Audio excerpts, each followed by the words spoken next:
1950లో Gopalan case అనే కేసులో ఏమన్నారు, ఫండమెంటల్ రైట్స్ ఇంపార్టెంటే, ప్రాథమిక హక్కులు ఇంపార్టెన్స్ కలిగి ఉన్నాయి, రాజ్యాంగ సవరణ ద్వారా తప్ప వాటిని అధిగమించలేము అన్నారు.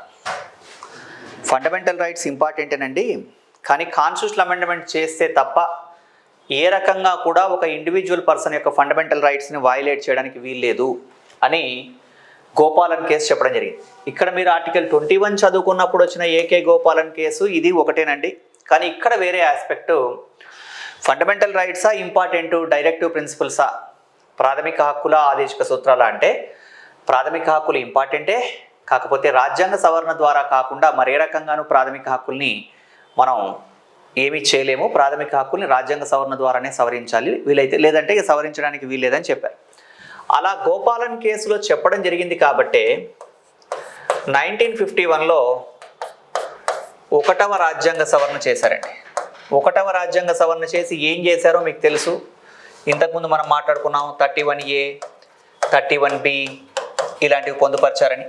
అంటే 1వ రాజ్యాంగ సవరణ ద్వారా ఏం చేశారు అంటే మనకి వ్యక్తిగత ఆస్తి మీద పరిమితులు విధించడం జరిగింది. 1వ రాజ్యాంగ సవరణ ద్వారా వ్యక్తిగత ఆస్తి మీద పరిమితులు విధించినప్పుడు ఈ 1వ రాజ్యాంగ సవరణ జరగగానే ఏం చేశారంటే, ఇక్కడ మీరు జాగ్రత్తగా గమనిస్తే ఒక కేసు ఒక రాజ్యాంగ సవరణ, ఫస్ట్ కేసు దాని తర్వాత రాజ్యాంగ సవరణ వస్తుంది.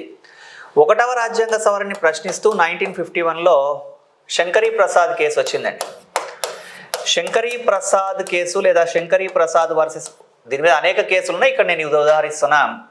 శంకరీ ప్రసాద్ వర్సెస్ భారత ప్రభుత్వం కేసు లేదా శంకరీ ప్రసాద్ కేసులో ఆయన ఏమన్నాడంటే, సార్ ఫండమెంటల్ రైట్స్ ఇంపార్టెంటే అన్నారు, గోపాలన్ కేసులో కూడా ఫండమెంటల్ రైట్స్ ఇంపార్టెంట్ అనేది చెప్పారు కదా, రాజ్యాంగ సవరణ ద్వారా తప్ప అధిగమించకూడదు అని అక్కడ చెప్పడం వల్ల ఫస్ట్ కాన్స్టిట్యూషనల్ అమెండ్మెంట్ చేసి ఏం చేశారంటే మరి ప్రాథమిక హక్కుల్ని దెబ్బతీశారు. కాబట్టి సుప్రీంకోర్టుకు ఆర్టికల్ 13 ప్రకారం న్యాయ సమీక్ష అధికారం ఉంది కదా, కాబట్టి సుప్రీంకోర్టు ఏం చేయాలి అంటే ఈ 1వ రాజ్యాంగ సవరణని చెల్లదని తప్పని కొట్టేయండి సార్, 1వ రాజ్యాంగ సవరణను చెల్లకుండా చేయండి, ఎందుకంటే మా ఆస్తి కోల్పోతాం దీనివల్ల అని శంకరీ ప్రసాద్ వాదన వినిపించాడు.